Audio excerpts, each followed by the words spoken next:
నమస్తే అన్న. నమస్తే. ఎలా ఉన్నారన్న? గుడ్. ఏమన్నా మొత్తం మొహం అంతా టైర్డ్ అయిపోయి? లేదు, ఇంకా తిరుగుతున్నాం కదా, ఎలక్షన్స్ పెట్టుకున్నాం కాబట్టి కంటిన్యూస్గా తిరుగుతూ ఉన్నాము. సో ఇంకా రాజకీయాల్లో ఉన్నాక ఇంకా తప్పదు కదా, టైర్డ్నెస్. జస్ట్ ఇప్పుడే బ్రేకింగ్ న్యూస్, ఇంకా హార్డ్లీ కొడితే 25 days. ఏం భయం అనిపించట్లేదా మీకు? టు బి ఫ్రాంక్లీ చెప్పాలి, నాకైతే 25 days కూడా లేవు, 20 days ఉన్నాయని మేము పెట్టుకున్నాము. భయపడాల్సిన అంత అవసరము లేదు, ఇది లేదు. బేసిక్గా ఏమంటే నేను గత 3-4 months నుంచే ఎక్సర్సైజ్ చేస్తున్నాను. ఓకే. సో ప్లాన్డ్గా చేస్తున్నాం కాబట్టి నథింగ్ టు వరీ. అంటే ఓన్లీ 3 months నుంచి ఎక్సర్సైజ్ చేస్తున్నారా? అంటే 5 years నుంచి ఏం చేయట్లేదా? అంటే ఎలక్షన్ ఎక్సర్సైజ్ 3 months నుంచే చేయడం జరుగుతుంది. ఓకే. సో ఎనీ టైంకి మనం ఫేస్ చేయాలనే ఉద్దేశంతో. సో ఎలక్షన్లకు, దీనిలో ప్రజా సమస్యలు, దీనిలో మీద ఇట్స్ కంటిన్యూస్ ప్రాసెస్ కదా. అంటే because my profession is politics, I'm not a business person కాదు, నా వృత్తే రాజకీయాలు కాబట్టి. సో ఇది తప్ప నాకు వేరేది ఏం తెలియదు. కొంచెం నర్వస్ అయితే కనబడట్లేదు మీరు? దర్ ఇస్ నథింగ్ నర్వస్ కావడానికి ఏది లేదు. ఇది expected. This is my third election. So అతి చిన్న వయసులోనే మీరు ఎమ్మెల్యే అయినారు. 29 yearsకే ఎమ్మెల్యే అయినారు. 28 ఎలా అనిపించింది 28 yearsకి మీరు ఎమ్మెల్యే అనిపించడం అనేది? It's a responsible. అంటే ఒక వర్గపోరులో భాగంగా రాజకీయాల్లోకి వచ్చినాను. సో మా మనుషుల్ని కాపాడుకోవాలా, ఆ వర్గంను నిలబెట్టుకోవాలని వచ్చిన అంశంలో భాగంగా. సో పాలిటిక్స్లో ఆ రోజు నుంచి మేము ప్రొఫెషనల్గా, ఇట్స్ అంటే ఈ రోజు కాదు కదా, ఒక 3 generations నుంచి మా కుటుంబం రాజకీయాల్లోనే ఉంది. మా తాత సమితి ప్రెసిడెంట్, మా నాన్న ఎమ్మెల్యేగా, తర్వాత నేను. సో ఇట్స్ మై కంపల్షన్ ఉండాల్సిందే. ప్రతి ఒక్కరూ ఇదే మాట అంటారు, మా వర్గాన్ని కాపాడుకునే ప్రాసెస్లో నేను రాజకీయాలకు రావాల్సి వచ్చిందంట. అంటే కాపాడుకోవాల్సి అంటే ఏంటి? ఈ ఫ్యాక్షన్ హత్యలు అనుకోవచ్చా? ఎనీథింగ్. అంటే ఫ్యాక్షన్ హత్యలే కావచ్చు, మనల్ని నమ్ముకున్న వేలాది కుటుంబాలు ఉంటాయి. సో ఒకటి ఏదైనా అంటే ఎవరికి ఏం జరిగినా కానీ మనం అన్ని విధాలుగా అండగా ఉంటాం కాబట్టి ఈ గ్రూప్ రాజకీయాల నేపథ్యంలో ఖచ్చితంగా ఉండాల్సిన అవసరం ఉంది. కేతిరెడ్డి అనే ఒక బ్రాండ్ అనంతపూర్లోనే ఒక సపరేట్ ఇమేజ్ ఉన్నది. ఎందుకు అతి తక్కువ కాలం అనే కాకుండా మనం చేసిన పనులు, ప్రజల్లో ఉండే చిరస్థాయిగా ఉండే పనులు మనం చేయడం జరిగింది. బేసిక్గా ప్రతి ఇష్యూని కూడా ప్రజలు అడిగినా అడగకపోయినా కానీ మనము హ్యాండిల్ చేయాలి, దాన్ని రిజాల్వ్ చేయాలనే ఒక సందర్భంతో చేశాం కాబట్టి ప్రజల మనసులో ఉన్నాను. హ్యాండిల్ అంటే ఏంటి? ప్రతి విషయాన్ని రిజాల్వ్ చేసినాను. ఏ ఇష్యూ అయినా సరే నా దగ్గరికి వచ్చి లేదు అనుకోకుండా ప్రతిదీ సాల్వ్ చేసి పంపిస్తూనే ఉంటాను అనమాట, యాజ్ ఎమ్మెల్యేగా ఉన్నప్పుడు కానీ లేనప్పుడు కానీ. కేతిరెడ్డి అంటే ఇంత మాస్ ఫాలోయింగ్ ఎందుకు వచ్చింది? ఏం బయటికి నేను ఇప్పుడు మీ ఆఫీస్కి వస్తే ముందు కూడా బయట అంతమంది జనాలు ఏంటండి? అంటే బేసిక్గా మొదటి నుంచి కూడా పొలిటికల్ ఫ్యామిలీ కాబట్టి ఇంకా గ్రూప్లో ఉండేది. మేమేమి ఇది చేయము. బేసిక్గా ఉన్న గ్రీవెన్స్ని అటెండ్ అవుతుంటాం, ఏ సమస్య వచ్చినా వాళ్ళకి ఆదుకుంటూ ఉంటాం. వేరే ప్రత్యర్థులు కానీ ఇంకోటి కానీ కేవలం డబ్బులతో రాజకీయాలు చేస్తారు, మేము సర్వీస్తో రాజకీయాలు చేస్తాం. అంటే వాళ్ళు వచ్చే వాళ్ళు మీకు ప్రొటెక్షన్ కోసం కాకుండా మీకోసం? ఎగ్జాక్ట్లీ, మా కోసమే రావడం జరుగుతుంది. సో ఇప్పుడు కొత్తగా వచ్చిన ఇండస్ట్రియలిస్టులు కానీ మిగతా వాళ్ళు కానీ రాజకీయంలో ఏదో చూడాలా అని అనిపించుకోవాలని వస్తున్నారు. కానీ మేము దీంట్లో 10 మందికి సర్వీస్ చేస్తున్నాము, ప్రతి మా గుంపు కోసం, వర్గం కోసం నిలబడ్డాల పరిస్థితి. మీ వర్గం గురించి ఒకసారి చెప్పగలుగుతారా? డెఫినెట్గా. అంటే సమితి ప్రెసిడెంట్గా మా తాత గెలిచినప్పటి నుంచి ఆ రోజు నుంచి కూడా తాడిపత్రిలో ఉండేవి. అక్కడ ఫ్యాక్షన్ కానీ ఇది కానీ మొదటి నుంచి, తర్వాత మా నాన్న దానిలలో కానీ మా నాన్న దీనికోసమే, ఈ గ్రూప్ రాజకీయాల కోసమే ఆయన కూడా చనిపోవడం జరిగింది, ఫ్యాక్షన్ల ద్వారా మర్డర్ కావడం జరిగింది. సో దాని తర్వాత కంపల్సరీగా వచ్చినారు. సరే ఇప్పుడు ఆ క్రైమ్ ఇవన్నీ దూరం పెట్టి డెవలప్మెంట్ అనే టాస్క్తో ఉన్న పీపుల్స్కి ఉన్న గ్రీవెన్స్ని అడ్రస్ చేస్తే పోతూ ఉంటే ఇది మనం అందరికీ అన్ని విధాలుగా సాయం చేసిన వాళ్ళం అయితే అని చెప్పేసి. మీరు ఎప్పుడైనా కత్తి పట్టినారా? అవసరం రాలేదు, అవసరం ఉండదు. అవసరం వస్తే? అవసరం రాదు అనుకుంటున్నాను. ఒకవేళ అవసరం వస్తే? అవసరం ఉండదు, చేయాల్సిన అవసరం ఉండదు. లేదు, మీ వర్గం గురించి మీరు ఇంతగా వర్గంలో ఉన్న వాళ్ళు అన్ని కత్తి పెట్టుకొని బాంబులు పెట్టుకొని కాలానుగుణంగా మారుతున్న పరిస్థితి. అంటే ఇప్పుడు ఎక్కడ ఫ్యాక్షన్ కనబడట్లేదా?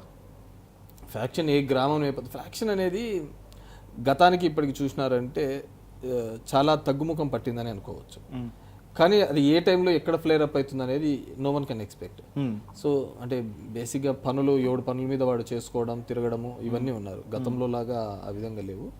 కానీ మనల్ని నమ్ముకున్న మనుషుల కోసం మనం డెఫినెట్గా నిలబడాల్సిన అవసరం ఉంటుంది. నిలబడాలంటే కత్తి పట్టాల్సిందే కదా. అన్ని కత్తులతోనే ఎందుకు ఉంటాయి అంటున్నాను. Sometimes it may be happens. It won't happen. ఇప్పుడున్న సర్లో కత్తి కంటే పెన్నే బెటర్.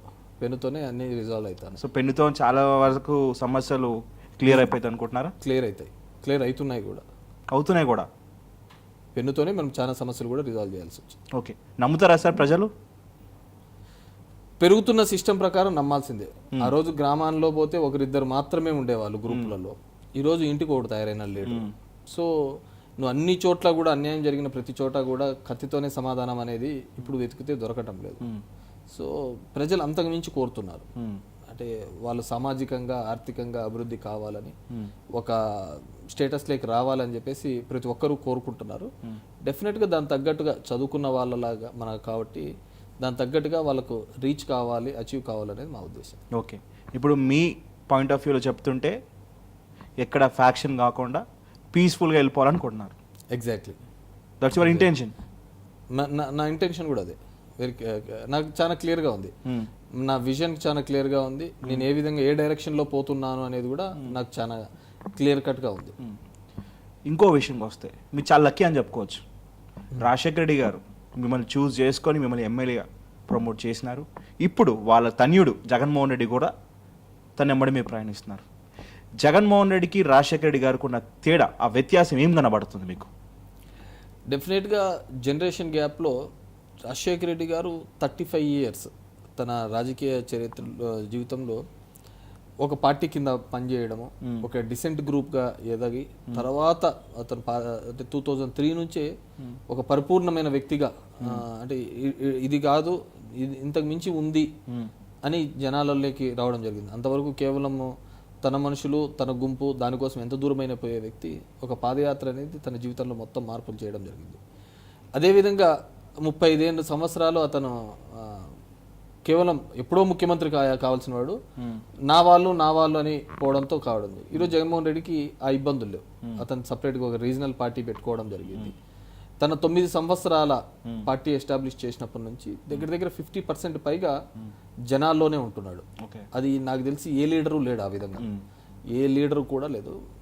కాలానుగుణంగా అతను కూడా రాజకీయాల్లో చాలా మార్పులు తీసుకొని రావడం జరిగింది. ఆ రోజు రాజశేఖర రెడ్డి అనే వ్యక్తికి యాక్సెసిబిలిటీ కావాలి అంటే కేవలం కొంతమందికి మాత్రమే ఉండేది. అంటే ఆ రోజున్న కమ్యూనికేషన్ కానీ ఆ రోజున్న సిస్టమ్ ప్రకారం.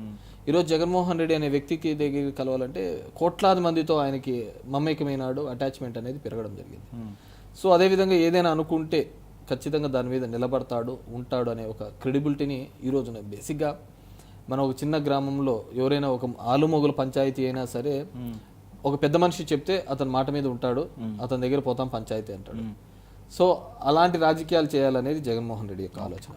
చంద్రబాబు ఆలోచన ఆ సందర్భాన్ని దాటేసుకుంటే చాలే, ఏదో ఒకటి చెప్పి మనల్ని ఏం అడుగుతాడు అనేది చంద్రబాబు యొక్క ఆలోచన. So entirely different. Though age ఉన్నప్పటికీ కూడా, ఏజ్ గ్యాప్ ఉన్నప్పటికీ కానీ ఇతను ఒక విలువలతో ఉన్నాడు. ఇప్పుడు ఎవరైనా కానీ మా దాంట్లోకి ఒక ఎమ్మెల్యే కానీ ఇంకోటి రావాలంటే ముందు రాజీనామా చేసి రమ్మంటాడు.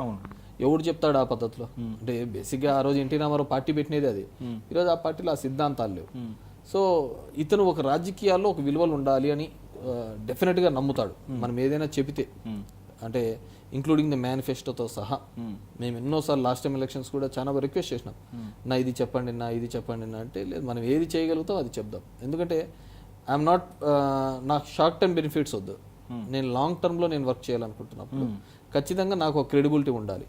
నేను షార్ట్ టర్మ్ ఆ సందర్భం చేసిన తర్వాత నేను దాన్ని తప్పించుకొని మళ్ళీ నేను ప్రజలకు సమాధానం చెప్పలేదు. ఎందుకంటే Chandrababu age has gone.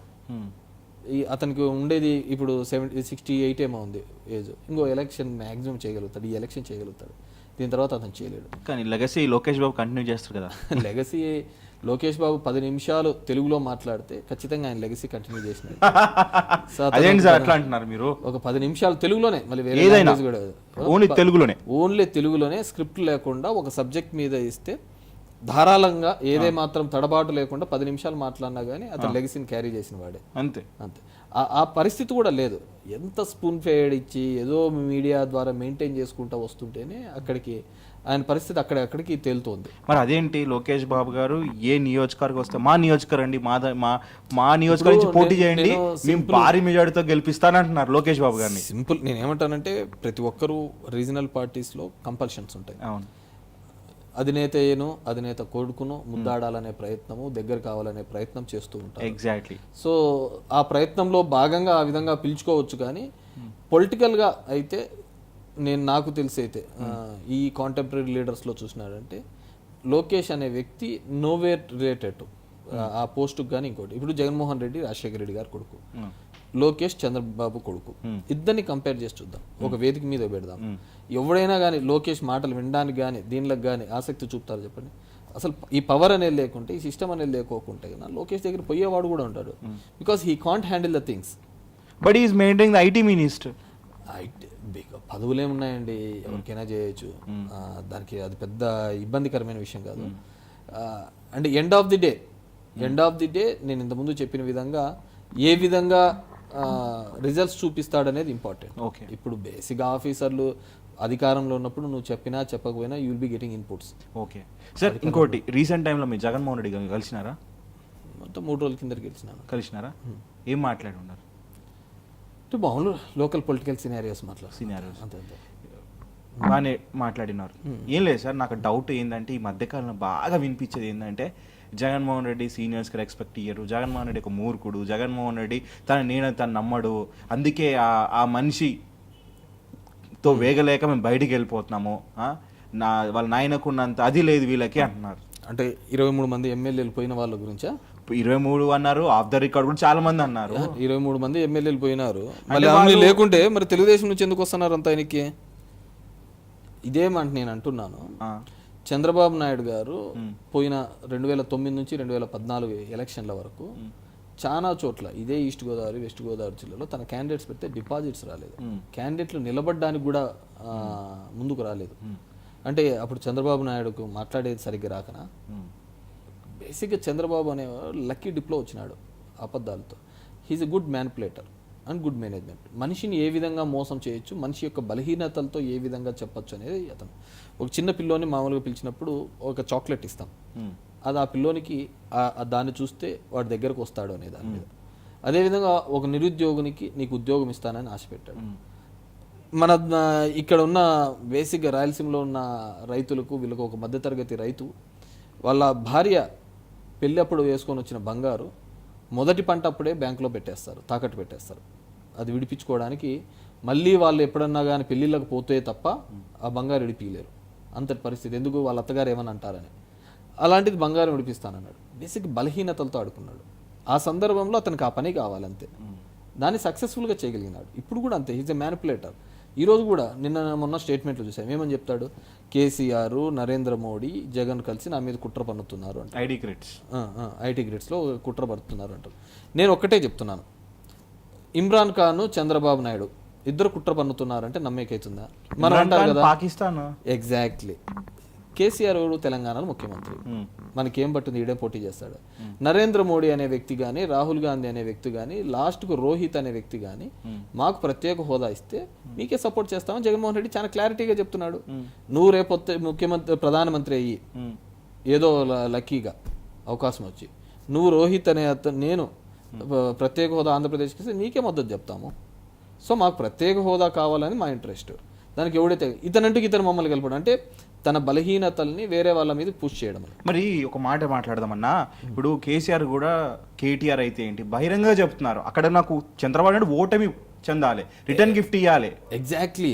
Chandrababu Naidu ఓడిపోవాలని చెప్పేసి నేను సింపుల్ చెప్తా, కరుణానిధి డిఎంకేతో పోయిన, రాహుల్ గాంధీతో పోయినాడు యూపీఏతో, అన్నా డిఎంకే కూడా అదే అనుకుంటుంది కదా. ఖచ్చితంగా ఇట్స్ ఎ పొలిటికల్ అలయన్సెస్లలో ఉన్నప్పుడు కేసీఆర్ అనే వ్యక్తి ఫెడరల్ ఫ్రంట్ ఏర్పాటు చేయాలనుకుంటున్నప్పుడు ఇతను దాని దిక్కిపోయినప్పుడు నేను సింపుల్ విషయం చెప్తాను. ఈరోజు చంద్రబాబు నాయుడు సీనియారిటీ అంటున్నాడు, ఏం చేస్తున్నాడు? అన్ని రాష్ట్రాలలోకి పోయి తిరిగి అందరినీ తీసుకొని వచ్చి రాహుల్ గాంధీ కాళ్ళ దగ్గర పడేస్తున్నాడు. మామూలుగా ఇక్కడ చేస్తే హ్యూమన్ ట్రాఫికింగ్ అంటారు, అందరినీ పట్టకపోయి ఏడన్నా కానీ బాంబేలో అమ్ముతాయి. ఇప్పుడు దేశంలో ఉన్న అన్ని రాజకీయ పార్టీలను కలిసి రాహుల్ గాంధీ దగ్గర ట్రాఫికింగ్ చేస్తున్నాడు, పడేస్తున్నాడు. I don't know what benefits is going to get. నేను సింపుల్, ఇప్పుడు ఐటీ గ్రిడ్స్ అనేది ఉంది, అంతకుముందు ఓటర్ లిస్ట్ లేవనెత్తినేది నేను, ఇప్పుడు నా పేరు మీదనే కేసు కూడా నడుస్తుంది. మీ పేరు నేనే పిల్ వేసినది, హైకోర్టులో నడుస్తున్న ప్రతి కేసు నేనే వేసినది ఓటర్ లిస్ట్ మీద. 2.5 సంవత్సరాలుగా నేను ఫైట్ చేస్తున్నాను దాని మీద, 2.5 years గురించి. 52 లక్షలు అప్పుడు ఉన్నాయన్న, యాక్షన్ తీసుకోలేదు. నా దాంట్లోనే 20,000 నుంచి ఈరోజు 6,000 వరకు వచ్చినాయి, పెరుగుతున్నాయి తగ్గుతున్నాయి. ఫేక్ ఓట్స్లో ఉన్నాయి, డూప్లికేషన్ విత్ ఎవిడెన్స్ ఇచ్చాను నేను, ప్రజెంటేషన్ ఇచ్చినాను, అన్నీ ఇచ్చినాను. వీళ్ళు తీసుకోలేదు. There is a provision in election commission, ఒక ప్రొవిజన్ ఇచ్చింది. ఏమని ప్రొవిజన్? Form 7 రైట్ చేయొచ్చు అని. ఆ ప్రొవిజన్ లేకపోతే ఎవడు రైట్ చేయడు కదా, ఇట్స్ డెమోక్రసీలో. అది రైట్ చేస్తాం, అది కరెక్టా కాదా అనేది ఎలక్షన్ కమిషన్లో ఇక్కడ ఉన్న బిఏలో చెక్ చేసుకోవాలి. మేము క్లియర్గా ఇచ్చిన తర్వాత మళ్ళీ రైట్ చేయడం జరిగింది. దాన్ని నానా యాగిరి చేసినారు. ఈరోజు ఐటీ గ్రిడ్ అనేది ఉంది. ఐటీ గ్రిడ్లో పూర్తి వివరాలు ఇప్పుడు ఫోన్లు చేస్తున్నారు, 1100 అని. ఎందుకు ఫోన్లు చేస్తున్నారు? ఆ ఫోన్లోనే ఇప్పుడు నీతో నేను 5 నిమిషాలు మాట్లాడితే నీ వ్యక్తిత్వం ఏదో, నువ్వు ఏ పార్టీ ఇంక్లినేషన్ నేను చెప్పగలుగుతాను. ఫోన్లో 10 నిమిషాలు నీ దగ్గర డేటా తీసుకుంటే ఖచ్చితంగా నువ్వు ఏ పార్టీకి ఇంక్లినేషన్ చెప్పేయచ్చు. ఇమ్మీడియట్ కట్ చేసినావు అనుకో, వాడు మన పార్టీ వాడు కాదని, నువ్వు వింటున్నాడు అంటే హీఈస్ లుకింగ్ ఫర్ అస్ అని చెప్పేసి. అదేవిధంగా నిన్ను కన్విన్స్ అవుతున్నాడు అంటే మొత్తం ఇవన్నీ మ్యాపింగ్ చేయడం జరిగింది. మొత్తం ఆధార్ కార్డ్స్ గతంలో 75% చేసి ఉంటే ఆధార్ కార్డ్ డీటెయిల్స్ అన్నీ తీసుకున్నారు, దానికి తగ్గట్టు ఫోన్ నెంబర్స్ డీటెయిల్స్ తీసుకున్నారు, మొత్తం అంతా మ్యాపింగ్ చేసి దాని ద్వారా చేయాలా, ఓట్లను తీసివేయాలని చెప్పి. ఇదంతా సూత్రధారి ఎవరు అనుకోవచ్చు? ఖచ్చితంగా చంద్రబాబు. ఇప్పుడు ఒక ప్రైవేట్ కంపెనీ మీద పన్నాం, దీంట్లో ఆంధ్రప్రదేశ్ డేటా ఉంది అనే మేము కంప్లైంట్ ఇచ్చినాం. ఈరోజు బేసిక్గా గవర్నమెంట్ ఏం చేయాలా, అరే మా డేటా అక్కడికి ఎట్లా పోయింది, ఎవడిచ్చినాడు అని ఆంధ్రప్రదేశ్ గవర్నమెంట్ కంప్లైంట్ ఇచ్చి వాడిని కూడా పట్టుకొని రావాల. అది వదిలిపెట్టేసి మా కార్యకర్తల డేటా ఉంది, మీ కార్యకర్తల డేటా వదిలేసి ఆధార్ కార్డు ఉంది, ఇంకో డేటా ఉంది, ఆ డేటా ఎలా వచ్చింది అనేది ఆంధ్రప్రదేశ్ ప్రభుత్వం చెప్పాలి కదా. పల్స్ సర్వే చేసినారు, సాధికారిక సర్వే, ఆ రిపోర్ట్ కాపీ ఎట్లా వస్తుంది వాళ్ళ దగ్గరికి? మొత్తం ఉంది, నీ ఇంట్లో ఎన్ని బండ్లు ఉన్నాయి, నువ్వేం తింటున్నావు, ఏం పేపర్ చదువుతున్నావు, బ్యాంక్ అకౌంట్ డీటెయిల్స్ కూడా వచ్చేసి ఎగ్జాక్ట్లీ బ్యాంక్ అకౌంట్ డీటెయిల్స్ తో సహా ఉన్నాయి దాంట్లో, మొత్తం డేటా చేసినాడు. అది ఒక ప్రైవేట్ కంపెనీకి ఎలా పోయిందని ప్రశ్నించాల్సిన ఆంధ్రప్రదేశ్ ప్రభుత్వం ఈరోజు అశోక్ అనే వ్యక్తి మీద ఒక కేసు ఉండి లుకౌట్ నోటీస్ ఇస్తే వాడు నా ఆధీనంలో ఉన్నాడని చంద్రబాబు ఎలా చెప్తున్నాడు? క్రిమినల్ కాన్స్పిరసీ అతని మీద. ఒక దొంగను దాచిపెట్టడం కూడా నేరమే, దొంగను దాచిపెట్టడం కూడా నేరమే. హీ కమ్స్, దాంట్లోకి పిక్చర్లోకి వస్తాడు. అది కేసు, ఒక కేసు రిజిస్టర్ అయిన తర్వాత తప్పో ఒప్పో అని ఇన్వెస్టిగేషన్ ఆఫీసర్ తేల్చాలి, లేకుంటే కోర్టులు తేల్చాలి. ఇప్పుడు ఇన్వెస్టిగేషన్ ఆఫీసర్ కూడా లేదు, కోర్టులే తేల్చాలి. కోర్టే తెలుసుకోండి, చంద్రబాబు తేల్చేస్తాడా? సార్ ఇంకెప్పుడు తెలుసు సార్, ఓటుకు నేటి కేసే దాని పక్కదోరికి వెళ్ళిపోయింది. ఇప్పుడు ఈ కేసు ఎంత నిలుస్తుందని మీరు నమ్మకంతో ఉన్నారా? గెలుస్తారా ఇది లేదా, ప్రతి ఒక్కరు సిస్టంలో అందరూ తప్పు చేసినోడు బయటపడి ఉండొచ్చు, కానీ తప్పు జరుగుతున్న దాన్ని వేలెత్తి చూపడం కూడా బాధ్యత. లోకేష్ రెడ్డి అనే అతను విజిల్ బ్లోయర్, అతనుకు విజిల్ బ్లోయర్ కాబట్టి ఈ విధంగా జరుగుతుందని కంప్లైంట్ ఇవ్వడం జరిగింది. ఆయన మీద కూడా కేసు పడిపోయింది, ఆయన మీద కూడా కేసులు పెట్టినారు. అంటే బేసిక్ ఒక బెదిరించి ఆయన ఇంటి మీదకి పడ్డము ఇవన్నీ చేయడం జరిగింది. సో చంద్రబాబు నాయుడు గారు ఏదైనా, ఇప్పుడు ఓటుకు నోటు జరిగింది, ఇమీడియట్గా చంద్రబాబు ఎట్లా తీసుకొని వచ్చినాడు, దాన్ని ఫోన్ ట్యాపింగ్ కిందకి తీసుకొని వచ్చినాడు. సో ఏదో ఒక దానికి ఒక కౌంటర్ చేసి దాంట్లో మీడియా మీద పుష్ చేసి నేను సక్సెస్ఫుల్ అయినాను, దీంట్లో చాలా తెలివిగా ప్రజల్ని మభ్య పెడుతున్నారు. ప్రజలకు సంజాయిషి ఇవ్వాల్సిన వ్యక్తి ప్రజల్ని మభ్యపెట్టే దాంట్లో సక్సెస్ఫుల్ మీట్ చెప్తున్నాడు. అది తన మంత్రులో తన మీడియానో చూపించే ప్రయత్నం చేస్తున్నాడు. డెఫినెట్గా నేను ఒకటి చెప్తాను, చంద్రబాబు నాయుడు గారు లాంటి రాజకీయ నాయకుడు ఉండకూడదు రాజకీయాల్లో. బికాజ్ నువ్వు ఈరోజు చెప్పిన మాట రేపటికి నిలబడవు. ప్రత్యేక హోదా వద్దని నేను కేసులో ఉన్నాను, 54 మంది మీద కేసులు పెట్టినాను మా వాళ్ళ మీద. నేను కేసు కొట్టేయించుకున్నాను, 54 మెంబర్స్ మీద పెట్టినాను.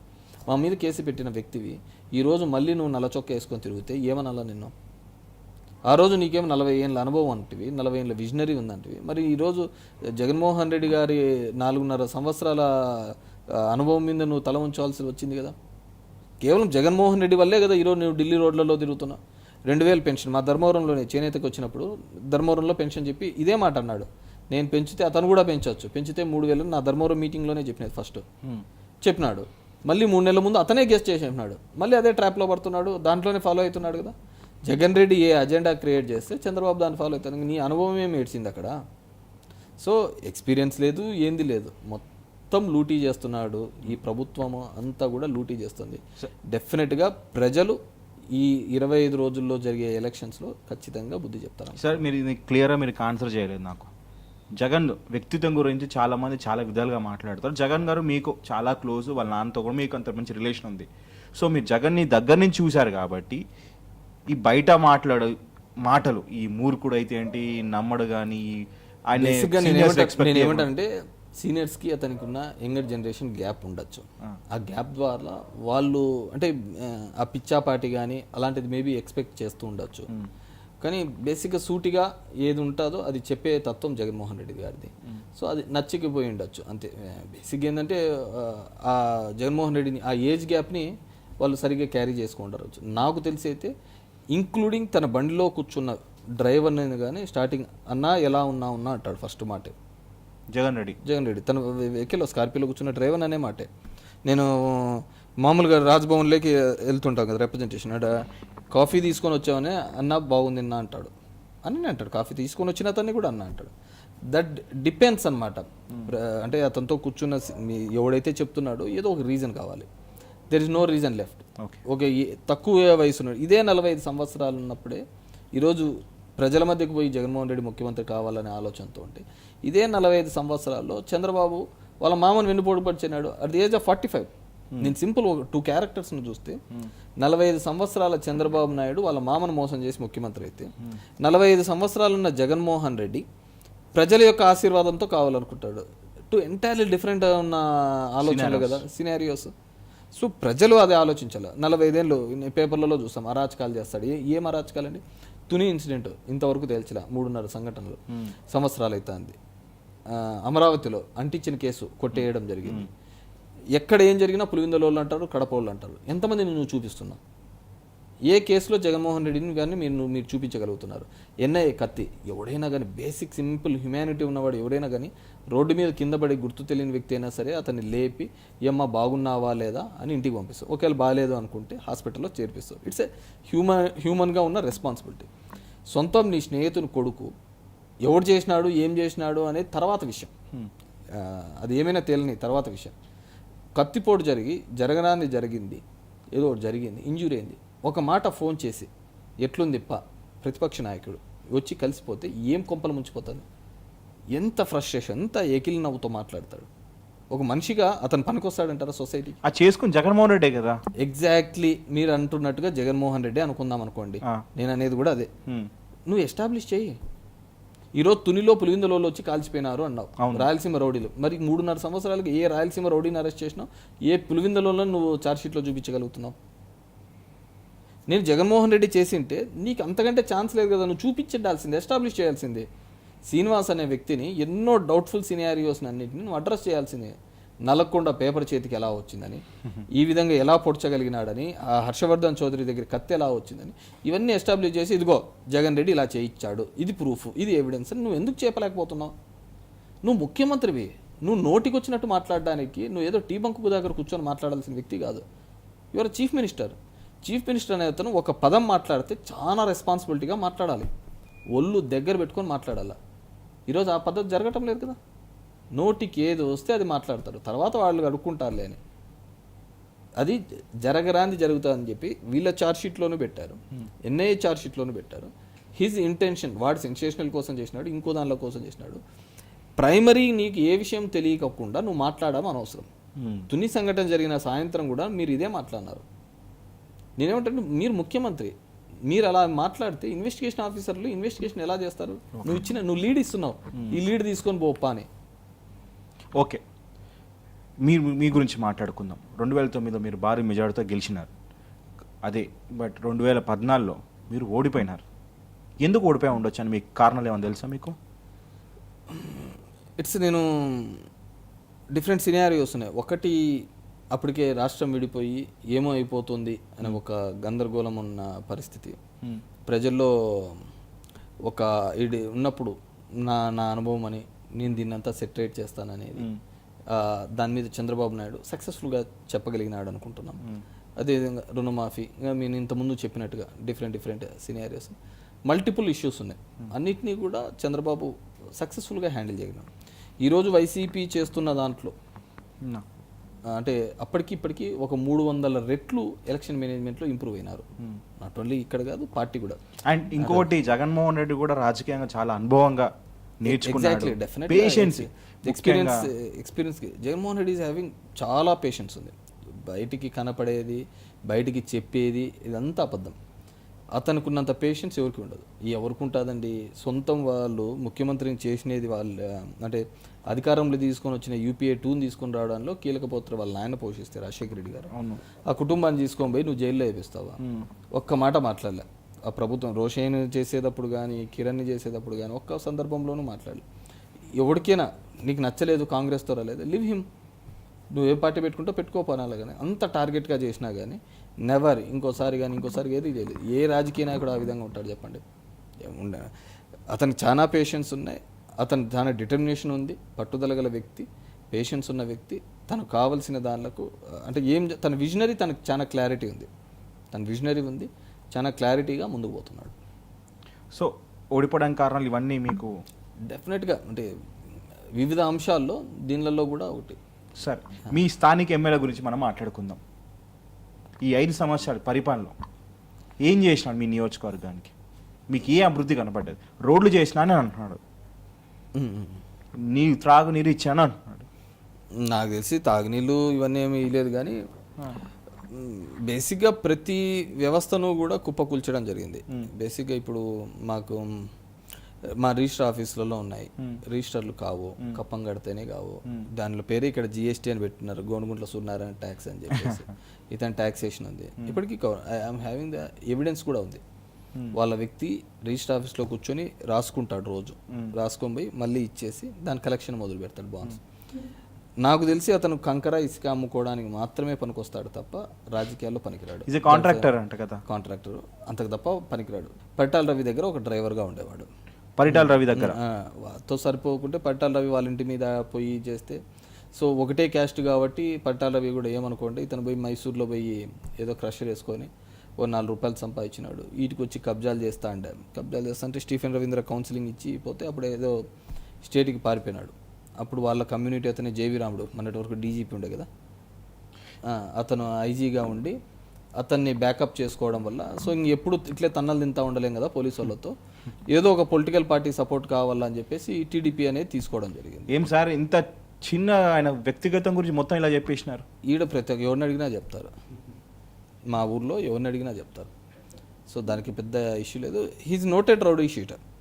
ఈడ 27 అని బత్తలపల్లి పోలీస్ స్టేషన్లో ఉన్నాడు. అతను ఏదైనా సక్సెస్ఫుల్గా చేయగలిగినాడు అంటే తన రౌడీ షీట్ తీపించుకోగలిగినాడు. తన మీద ఉన్న రౌడీ షీట్ తీపించుకోగలిగినాడు తప్ప సక్సెస్ఫుల్గా, అంత తప్ప ఇక్కడున్న ప్రజలకి చేసినది అయితే ఏం దాఖలాలు అయితే నాకు తెలియదు. ఎందుకంటే దగ్గర 10,000 మంది చేనేత కార్మికులు వలసలు పోయినారు మా ధర్మవరంలో. 65 మంది చేనేతలు ఆత్మహత్యలు చేసుకున్నారు. 65 మంది చనిపోయినారు. సో మేము అప్పుడు వాళ్ళ కాంపెన్సేషన్ జగన్మోహన్ రెడ్డి గారు వచ్చి 17 మందికి 20 మందికి భరోసాలో కాంపెన్సేషన్ కూడా ఇచ్చినాడు. తర్వాత వీళ్ళని ఎంత డిమాండ్ చేసినా ఇకపోతే మేము భిక్షాటం చేసి 20 లక్షలు కలెక్ట్ చేసి కూడా ఈ కుటుంబాలకు అందించాం. సో ఇక్కడ సిస్టాన్ని కొలాప్స్ చేసినాడు చాలా. అంటే ఒకటేని కాదు, బేసిక్గా రాజకీయాలంటే ఒక అర్నింగ్ కిందకే కానీ ఇట్స్ రెస్పాన్సిబిలిటీ కిందకి ఫీల్ కాలేదు. ఇప్పటికీ అతని పద్ధతి అదే విధంగా ఉంది. అతను ఏదో ఒకటి డబ్బులు ఇచ్చేస్తే గెలుచుకుంటాంలే అనే పద్ధతిలో ఉన్నాడు. డెఫినెట్గా ప్రజలైతే బుద్ధి చెప్తారని నేను అనుకుంటున్నాను. ఈసారి మీకు గెలుపు అస్త్రాలు ఇదే ఉండొచ్చు అనుకుంటున్నారు?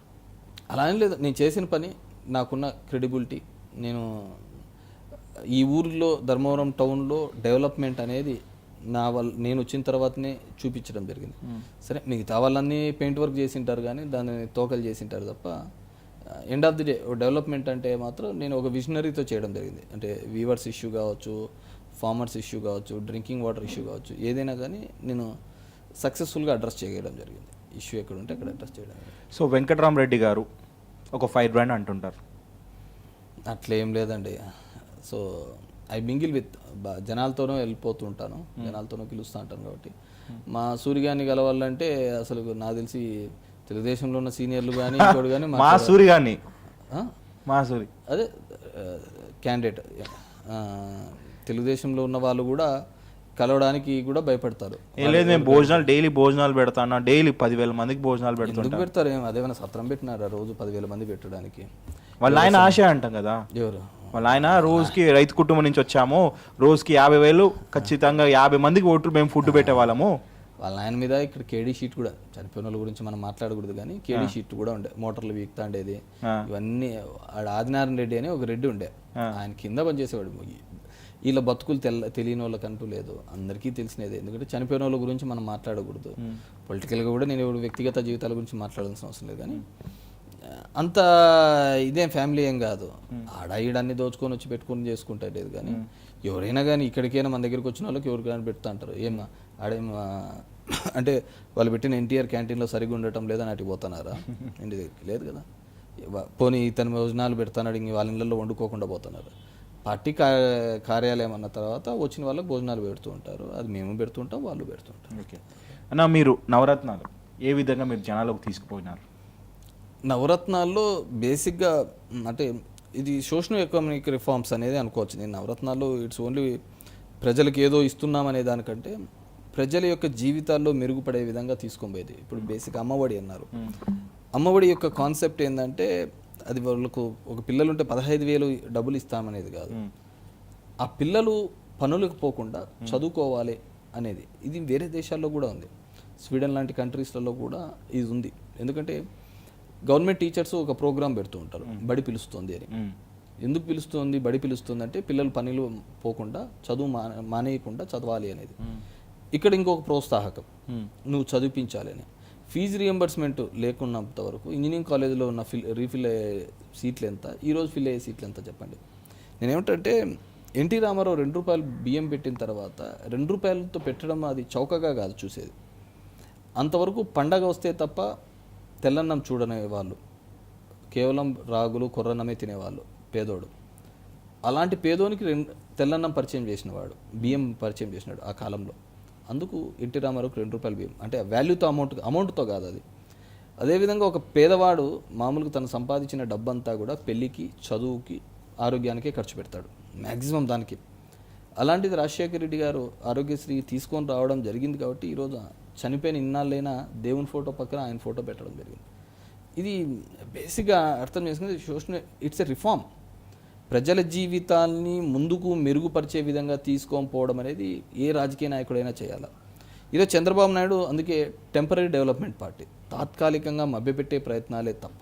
ఈరోజు పోలవరంకి 400 కోట్లతో కేవలం బస్సులు ఆడున్న భోజనాలు చూపించినారు. దానివల్ల ఒక మంచి శాశ్వతమైన ప్రాజెక్ట్స్ వస్తాయి కదా. ఒకవేళ పోలవరం నువ్వు నిజంగా అంటే కనుక సక్సెస్ఫుల్గా కడితే సందర్శకులు దాని యొక్క బెనిఫిట్స్ అందుతాయి కదా. సో ప్రతిదీ కూడా ఒక షో చేయడం. జలహారతికి 28 కోట్లు ఖర్చు పెట్టినాడు, ఓన్లీ జలహారతికే 28 కోట్లు ఖర్చు అయినాయి. దాని బదులు అది ఒక 100 మందో 1000 మందో రైతుల కుటుంబాలు బాగుపడతాయి కదా. సో ఈ మేనేజ్మెంట్లో చేసే హడావిడి ప్రజలకు న్యాయం చేయడంలో చూపించడం లేదు. నేను అన్న ఎన్టీఆర్ అన్నారు కాబట్టి ఒక ఐడియా వచ్చింది నాకు, గుర్తుకు థాట్ వచ్చింది. యాత్ర మూవీ చూసినారా? ఎన్టీఆర్ బయోపిక్ మూవీ టాక్ విన్నారా ఫ్లాప్ అని?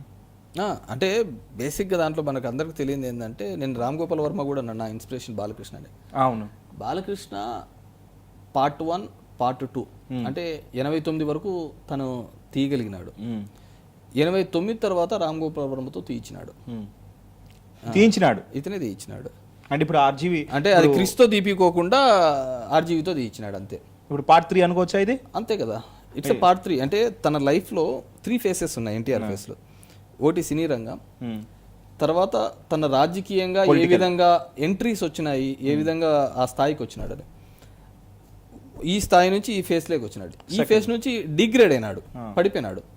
ఆ పడిపోయిన స్థాయిని డైరెక్టర్ని మార్చి రామ్ గోపాల్ వర్మతో తీయించినాడు అంతే. 3 పార్ట్స్ అంతే. అది బాలకృష్ణ తీపించినాడు అంతే, 3 పార్ట్స్. అదే కదా నిన్న ఆర్జీవి కూడా చెప్పినది దాంట్లో. వెన్నుపోటు అన్నట నా ఇన్స్పిరేషన్ అతనే. అంటే పాపం కొడుకు తీపించు, ఆ రోజు కొడుకు బహిరంగంగా పడలేక ఈ విధంగా తీయించినాడు అంతే. 3 పార్ట్స్లో వస్తుంది. 2 పార్ట్స్, ఫస్ట్ పార్ట్ కథానాయకుడు, రెండో పార్ట్ మహానాయకుడు, మూడోది లక్ష్మీ శెట్టి. అంటే నేను ఈ మధ్య కూడా చాలా మంది ట్రోల్స్ విన్నాను. Kids watch Kathanayakudu, men's watch Mahanayakudu, legends watch RGV Lakshmi's NTR అంటున్నారు. డెఫినెట్గా అదే చెప్తాను కదా, 3 ఫేసెస్లో తీశాడు, 3 పార్ట్స్లో. మొదటిది సినిమా, తర్వాత రాజకీయ అరగ్రేటర్, తర్వాత తదనంతరం ఏ విధంగా కొలాప్స్ అయినాడు, తన కుటుంబం ఏ విధంగా తనని బిట్రే చేసింది అనేది లక్ష్మీ ఎన్టీఆర్. యాత్ర మూవీ గురించి మాట్లాడుకుంటే అంటే బేసిక్గా పీపుల్స్ పల్స్ మనం అక్కడే అర్థం చేసుకోవచ్చు. నీకు పీపుల్స్ ఈ చంద్రబాబు రోల్ కానీ ఇవన్నీ అబద్ధం, కల్పితం అని నమ్మారు కాబట్టి ఆ సినిమాలు ఫ్లాప్ అయినాయి. అదేవిధంగా యాత్ర సినిమాలో రాజశేఖర రెడ్డి గారిది మమ్మూటి దాంట్లో చేసిన పథకాలు ఓన్ చేసుకున్నారు కాబట్టి ఆ సక్సెస్ అయింది. సింపుల్ విషయం చెప్తాం. 89లో ఓడిపోయినప్పుడు కూడా బ్రహ్మర్షి విశ్వామిత్ర తీసినాడు, 85లో అనుకుంటా, మీనాక్షి శేషాద్రిని అని. తర్వాత అది అటర్ ఫ్లాప్ అయింది. అదే టైంలో కృష్ణ కూడా ఒక మూవీ తీసినాడు, అది హిట్ అయింది. అంటే పీపుల్స్ పల్స్ మనం ఐడెంటిఫై చేయొచ్చు, ఏది మోసం ఏది నిజమని. పీపుల్ ఆర్ ఖచ్చితంగా చంద్రబాబు నాయుడు మోసం చేశాడు, మోసం చేస్తాడనే బిలీవ్ అవుతున్నారు. అండ్ ప్రజల్లో ఒక నానుడు ఉండిపోయింది రైతాంగంలో, అతను ఉన్నంత వరకు వర్షాలు పడవు అనేది. అవును, మర్చిపోయారు. వర్షాలు ఏంటన్నా, నేను ప్రతి నియోజకవర్గంలో జనాల దగ్గరికి వెళ్తుంటే రాజశేఖర రెడ్డిగా ఉన్నప్పుడు దండిగా వర్షం పడ్డది, ఈయన వచ్చిన తర్వాత వర్షాలు బంద్ అయినాయి అంటున్నారు. అంటే మనం దేవుణ్ణి నమ్మితే, దేవుడు ఉన్నాడని నమ్మితే మాత్రం ఇది నమ్మాల్సిందే. ఎందుకంటే పురాణాల్లో మహాభారతంలో గుడ్డివాడైన ధృతరాష్ట్రుని చేశారు కానీ పాండురాజుని చేయలేదు. ఎందుకంటే వాళ్ళకి తెలుసు కాబట్టి, అది పురాణం. అదే పురాణాల్లోనే పుట్టినవాడే కృష్ణుడు కానీ, అదే పురాణాల నుంచి వచ్చినవాడే రాముడు. వాళ్ళని మనం కొలిచేది నిజమైతే, ఆ దేవుడు ఉన్నాడు అనేది మనం ఎంత మాత్రం నిజమైతే, సో వాళ్ళు చెప్పిన శాస్త్రం కూడా నిజమే. ఆ శాస్త్రంలో ఏంటంటే ఇలాంటి వ్యక్తి రాజ్యాధికారంలోకి వస్తే ఆ రాజ్యము దుభిక్షంగా తయారవుతుంది అనేది వాళ్ళు చెప్పినది అనమాట. అదే ఇప్పుడు ప్రూవ్ అవుతాను. మీరు ఏం చదువుకున్నారన్నా? నేను ఇంజనీరింగ్ చేశాను, ఎలక్ట్రికల్ ఎలక్ట్రానిక్స్. మళ్ళీ పీజీ డిబిఏ లండన్లో చేశాను. ఇంత స్పష్టంగా ఈ విధంగా మాట్లాడుతున్నారు, దానికి కారణం ఏముండొచ్చు? బేసిక్గా నేను రాజకీయాల్లోకి వచ్చినప్పుడు 2006 రాజకీయాల్లోకి వచ్చినప్పుడు నాకు ఎంపీటీసీ లేదు, సర్పంచులు కూడా తెలియని వ్యవస్థ. ఇన్ని కులాలు ఉంటాయి, ఇన్ని వ్యత్యాసాలు ఉంటాయి అనేది కూడా తెలియదు. అగైన్ జనాల్లో తిరగడము, ఒక ఇష్యూ బేస్డ్గా ఐడెంటిఫై చేసుకుంటూ పోవడం వల్లనే డెఫినెట్గా అన్నీ తెలిసి రావడం జరిగింది. కేతిరెడ్డి వెంకటరామరెడ్డి అంటే ఒక్క మాట చెప్పాలంటే, నమ్ముకున్న వాళ్ళ కోసం ఎంత దూరమైనా చేస్తాడు. నమ్ముకున్న వాళ్ళు అంటే వర్గం అని చెప్పొచ్చా? జనాలు పీపుల్స్ కోసమే కదా, ఆల్ ఫైట్ వచ్చి జనాల కోసమే. ఓకే, జనాల కోసమే ప్రయత్నం చేస్తున్నాం, జనాల కోసమే నన్ను నమ్మి వేయండి అనేది కూడా మేము అడుగుతున్నాం. జగన్ రెడ్డి గురించి మాట్లాడంటే, మనము భవిష్యత్తుకు ఒక మంచి విజన్ ఉన్న లీడర్గా చెప్పచ్చు. వైసీపీ పార్టీ అంటే అది అందరి పార్టీ అని, అది కేవలం ఒకరిది కాదు. ఇట్స్ యువకులు, శ్రామికులు, రైతులు, ప్రతి ఒక్కరిది. దాన్ని ఒకరికి కిందికి దొబ్బాలి అని చెప్పి చంద్రబాబు నాయుడు లాంటి వాళ్ళు చాలా మంది ప్రయత్నం చేస్తున్నారు. ఒకరికి సంబంధించిన వారు, ఒక కులానికి సంబంధించిన పార్టీగా దొబ్బాలని చూస్తున్నాడు. డెఫినెట్గా నాకున్న దానిలో చూస్తే జగన్మోహన్ రెడ్డి కానీ, పార్టీ అధ్యక్షుని కానీ, పార్టీ యొక్క సిద్ధాంతాలు కానీ ఆ విధంగా ఏం లేవు. ఓకే, సో చివరిగా ధర్మవరం ప్రజలు కేతిరెడ్డి వెంకటరామరెడ్డికే ఎందుకు ఓటేయాలి? బేసిక్గా నేను గత 5 సంవత్సరాలుగా నేను ఉన్నప్పుడు ఎమ్మెల్యేగా కానీ, ఎమ్మెల్యే లేనప్పుడు కానీ, ఒక సమస్య మీద అవగాహన తెచ్చుకొని వాటిని పరిష్కరించడంలో, నన్ను అడక్కపోయినా కూడా పరిష్కరించడంలో నేను సక్సెస్ఫుల్గానే చేసినాను. సో డెఫినెట్గా కూడా ప్రతి ఒక్కరి అవసరాలకు నాకు అంటూ ఒక విజనరీ ఉంది. ఇక్కడున్న పట్టు చీరల వ్యవస్థ మీద కానీ, మగ్గాల వ్యవస్థ మీద, అవన్నీ కూడా రిజాల్వ్ చేయగలుగుతాననే నమ్మకం ఉంది. భవిష్యత్తులో అందరికీ కూడా అండగా ఉండి నిలుస్తానని చెప్పేసి వాళ్ళకి చెప్తుంది. సో సీరియస్లీ థ్యాంక్స్ లాట్ అన్న. ఇంత బిజీ స్కెడ్యూల్లో కూడా యాక్చువల్లీ మీరు మీ నియోజక కార్యక్రమం ఈరోజు ఎలక్షన్ కోడ్ వచ్చింది, ఆ బిజీలో ఉన్నా కూడా మీరు ఇవ్వనన్నా కూడా మీరు బతిలాడిన వెంటనే మీరు ఇచ్చినారు. ఇవ్వడంలో మాకు చాలా విషయాలు తెలిసింది. అతి చిన్న వయసులోనే మీరు ఎమ్మెల్యే గెలిచినారు. ఇంత ప్రాపర్ ప్లానింగ్ అని ఈ విజన్తో ముందుకెళ్తుంటే మాకు చాలా ఆశ్చర్యంగా ఉంది. ఖచ్చితంగా అన్న మీరు ఏదైతే విజన్తో ముందుకెళ్తున్నారు, ఏదైతే జగన్మోహన్ రెడ్డి ముఖ్యమంత్రి కావాలి, మీ నియోజకవర్గ ప్రజలకి చాలా సేవలు చేయాలనుకుంటున్నారు. కేతిరెడ్డి బ్రాండ్ అనేది కేవలం మీ నియోజకవర్గమే కాదు, అనంతపూర్ జిల్లాకే కాదు, మీ రాష్ట్రానికి మొత్తం పాకాలని ఈవెన్ మా హలో టీవీ కోరుకుంటుంది. థ్యాంక్ యూ సో మచ్ అన్న. Thank you very much.